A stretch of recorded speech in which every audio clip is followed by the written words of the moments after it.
Hey everybody, this is Monet again, and I guess it's time for another YouTube video.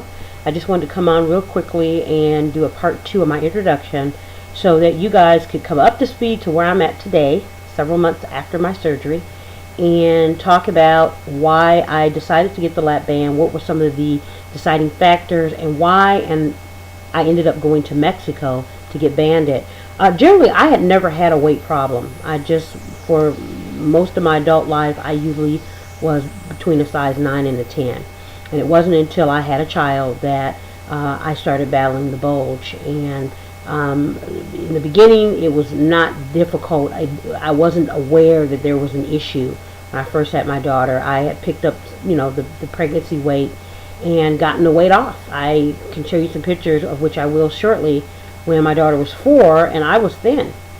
And I kept trying back and forth, and I think that after I started dieting so many different times that the weight just kind of started piling on. So 2007 was, I would say, the most difficult year that brought me to a peak in the battle with the bulge. I was just disgusted with my weight. I was at an all-time high of 256 pounds. And just totally uncomfortable. I just was fat, okay, and it was a problem. And trying to get dressed and trying to put on something every day became a job. I mean, a 9-to-5 job, trying to figure out what I could put on, what I could fit. And I was really getting sick of that. It was just too much to deal with.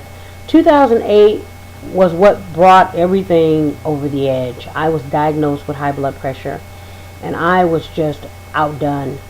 That my weight had gotten so out of control that now I'm popping pills in order to stay alive, basically, or keep from having a stroke or a heart attack. Now I'm a statistic. I'm a black woman with high blood pressure, and that was a problem for me. And so that was the thing that set it off for me. It was unacceptable for me to be taking pharmaceutical drugs for high blood pressure for the rest of my life.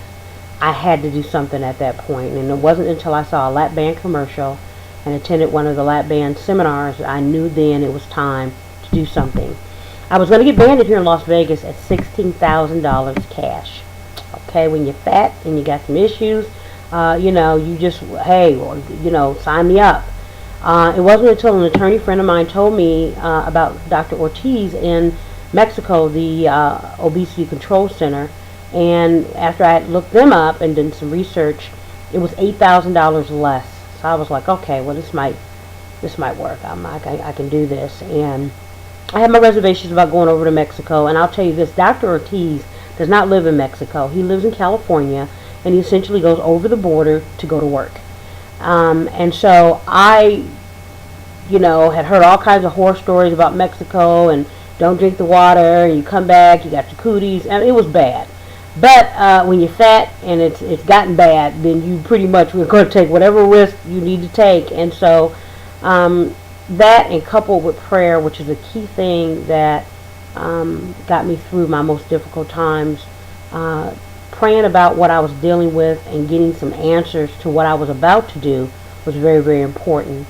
And so that's what kind of got me going. I'll talk a little bit more about Mexico on my next video. Those are things that I experienced in my actual journey going into Mexico to get banded that you must hear.